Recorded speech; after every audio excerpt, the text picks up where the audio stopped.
ಯೋಗ್ಯತೆಗೆ ಕಳೆದ 20 ತಿಂಗಳಿಂದ ರಾಜ್ಯದಲ್ಲಿ ಯಾವುದೇ ಒಂದು ಅಭಿವೃದ್ಧಿ ಕೆಲಸ ಕಾರ್ಯಗಳಿಗೆ ಚಾಲನೆ ನೀಡಿಲ್ಲ. ಇವ್ರ ಯೋಗ್ಯತೆಗೆ ಯಾವುದೇ ಶಾಸಕರ ವಿಧಾನಸಭಾ ಕ್ಷೇತ್ರಗಳಿಗೆ ಅಭಿವೃದ್ಧಿಗೆ ಹಣವನ್ನು ಕೊಡೋದಕ್ಕೆ ಸಾಧ್ಯ ಆಗಿಲ್ಲ. ಪರಿಶಿಷ್ಟ ಜಾತಿ ಪರಿಶಿಷ್ಟ ಪಂಗಡಗಳಿಗೆ ಗೌರ್ಮೆಂಟ್ ಕಾಂಟ್ರಾಕ್ಟ್ಸ್ಗಳಲ್ಲಿ ರಿಸರ್ವೇಷನ್ನ ಕೊಟ್ಟಿದ್ದಾರೆ. ಆದರೆ ಎಲ್ಲಿ ಕೆಲಸ ನಡೀತಾ ಇದೆ? ಯಾವುದೇ ವಿಧಾನಸಭಾ ಕ್ಷೇತ್ರದಲ್ಲಿ ಯಾವುದೋ ಟೆಂಡರು ಕರೆದಿಲ್ಲ, ಬುದ್ಧಿ ಪೂಜೆಗಳು ಆಗಿಲ್ಲ, ಅಭಿವೃದ್ಧಿ ಕೆಲಸಗಳು ಆಗೋದಕ್ಕೆ ಪ್ರಶ್ನೆ ಉದ್ಭವನೆ ಆಗೋದಿಲ್ಲ. ಇದ್ರ ಮಧ್ಯೆ ಅಲ್ಪಸಂಖ್ಯಾತರಿಗೆ 4% ಮೀಸಲಿಡ್ತೇವೆ ಅಂತಕ್ಕಂಥ ಏನು ನಿರ್ಧಾರವನ್ನು ಕ್ಯಾಬಿನೆಟಲ್ಲಿ ತೆಗೆದುಕೊಳ್ಳೋಕೆ ಹೊರಟಿದ್ದಾರೆ. ಅಲ್ಪಸಂಖ್ಯಾತರು ಅಂತ ಹೇಳಿದ್ರೆ ಮುಸ್ಲಿಮರು ಮಾತ್ರನಾಗಿದ್ರೆ ಬೇರೆ ಯಾರು ಇಲ್ವಾ ಅಲ್ಪಸಂಖ್ಯಾತರು ಅಂತ ಹೇಳಿದ್ರೆ? ಈ ಕಾಂಗ್ರೆಸ್ ಸರ್ಕಾರದ ಅಲ್ಪಸಂಖ್ಯಾತ ತುಷ್ಟೀಕರಣದ ನೀತಿಗಳು ಇವತ್ತು ರಾಜ್ಯದಲ್ಲಿ ಬೆಂಕಿ ಹತ್ತಕ್ಕಂಥ ಕೆಲಸ ಮಾಡೋದಕ್ಕೆ ಹೊರಟಿದ್ದಾರೆ. ಇವರು ಮುಸ್ಲಿಮರನ್ನ ಅಲ್ಪಸಂಖ್ಯಾತನ ಓಲೈಸಿಕೊಳ್ತಕ್ಕಂಥ ನಿಟ್ಟಿನಲ್ಲಿ ಹೊರಟಿರ್ತಕ್ಕಂಥ ಕಾಂಗ್ರೆಸ್ ಸರ್ಕಾರ ಬೇರೆ ಇತರ ಎಲ್ಲರಿಗೂ ಕೂಡ ಅನ್ಯಾಯ ಮಾಡಕ್ಕೆ ಹೊರಟಿದ್ದಾರೆ. ನಾನು ರಾಜ್ಯದ ಮುಖ್ಯಮಂತ್ರಿಗಳಿಗೆ ಆಗ್ರಹವನ್ನು ಮಾಡ್ತೇನೆ, ತಾವು ನಿಜವಾಗ್ಲೂ ಕೂಡ ಅಹಿಂದ ನಾಯಕರೇ ಆಗಿದ್ರೆ, ನಿಜವಾಗ್ಲೂ ಕೂಡ ತಾವು ಅಹಿಂದ ನಾಯಕರೇ ಆಗಿದ್ದಿದ್ರೆ ಇಷ್ಟೊತ್ತಿಗಾಗಲೇ ಅನೇಕ ಹಿಂದುಳಿದ ಸಮಾಜಗಳೇನಿದ್ದಾವೆ ಆ ಸಮುದಾಯಗಳಿಗೆ ಇವತ್ತು ಆರ್ಥಿಕ ಶಕ್ತಿಯನ್ನು ನೀಡಿ ಗುಡಿ ಕೈಗಾರಿಕೆಗಳನ್ನು ಪ್ರೋತ್ಸಾಹ ಕೊಡ್ತಕ್ಕಂಥ ನಿಟ್ಟಿನಲ್ಲಿ ಕೈ ಜೋಡಿಸಬೇಕಾಗಿತ್ತು. ಮಡಿವಾಳರಿದ್ದಾರೆ, ಸವಿತಾ ಸಮಾಜ ಇದೆ, ಬೇರೆ ಬೇರೆ ಕಾಯಕ ಸಮುದಾಯಗಳು, ಅನೇಕ ಸಮುದಾಯಗಳು ನಮ್ಮ ನಾಡಿನಲ್ಲಿದೆ. ಆ ಕಾಯಕ ಸಮುದಾಯಗಳಿಗೆ ಆರ್ಥಿಕ ಶಕ್ತಿಯನ್ನು ಕೊಟ್ಟು ಅವರಿಗೆ ಮುಂದೆ ತರ್ತಕ್ಕಂಥ ಕೆಲಸ ಸಿದ್ದರಾಮಯ್ಯ ನೇತೃತ್ವದ ಕಾಂಗ್ರೆಸ್ ಸರ್ಕಾರದಲ್ಲಿ ಮಾಡೋದಕ್ಕೆ ಸಾಧ್ಯ ಆಗ್ತಾ ಇಲ್ಲ. ಅದರ ಬದಲಿಗೆ ಈಗ ಮುಸ್ಲಿಮರ ಓಲೈಕೆ ಮಾಡ್ತಕ್ಕಂಥ ಕೆಲಸ ಮಾಡೋದಕ್ಕೆ ಹೊರಟಿದ್ದಾರೆ.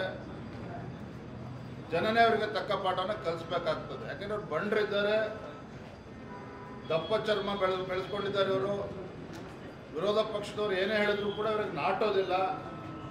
ಹಾಗಾಗಿ ಅಧಿವೇಶನ ಸಂದರ್ಭದಲ್ಲಿ ಈ ರೀತಿ ಒಂದು ನಿರ್ಧಾರವನ್ನು ತಗೊಳ್ಳೋದಕ್ಕೆ ಕೈ ಹಾಕ್ತಾ ಇದ್ದಾರೆ. ಸದನದಲ್ಲಿ ನಾವು ಪ್ರಶ್ನೆ ಮಾಡ್ತೇವೆ. ಕರ್ನಾಟಕ ರಾಜ್ಯದಲ್ಲಿ ಯಾರ್ಯಾರು ಜಾತಿ ಹೆಸರು ಹೇಳ್ಕೊಂಡು ರಾಜಕಾರಣ ಮಾಡೋದಕ್ಕೆ ಹೊರಟಿದ್ದಾರೆ ಅಥವಾ ಮಾಡ್ತಾ ಇದ್ದಾರೆ, ಅವ್ರು ಕೇವಲ ಶಾಸಕರಾಗಿ ಮಾಜಿ ಸಚಿವರಾಗಿ ಉಳ್ಕೊಂಡಿದ್ದಾರೆ.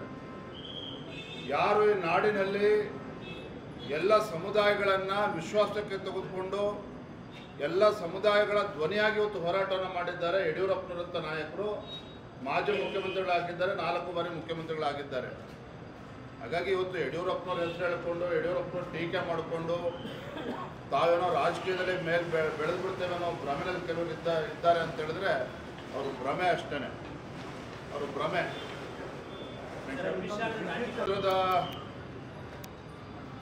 ಗೃಹ ಸಚಿವರು, ಉಕ್ಕಿನ ಮನುಷ್ಯ ಎಂದೇ ಖ್ಯಾತಿಯಾಗಿರ್ತಕ್ಕಂಥ ಮಾನ್ಯ ಅಮಿತ್ ಶಾಜಿಯವರು ನಾಡಿದ್ದು 7ನೇ ತಾರೀಕು ತಮಿಳುನಾಡಿನಿಂದ ಕರ್ನಾಟಕಕ್ಕೆ ಬರ್ತಾ ಇದ್ದಾರೆ. ಬೆಂಗಳೂರಿನಲ್ಲಿ ನೆಲಮಂಗಲದಲ್ಲಿ ಬಹುಶಃ ಒಂದು ಖಾಸಗಿ ಆಸ್ಪತ್ರೆ, ವಿಶ್ವತೀರ್ಥ ಮಹಾಸ್ವಾಮೀಜಿಗಳವರ ಒಂದು ಆಸ್ಪತ್ರೆ ಉದ್ಘಾಟನೆ ಸಂಬಂಧ ಬರ್ತಾ ಇದ್ದಾರೆ. ಯಾವುದೇ ಒಂದು ಬೇರೆ ರಾಜಕೀಯ ಸಭೆಗಳು ಯಾವುದೇ ಸಭೆಗಳು ಇಲ್ಲ. Thank you.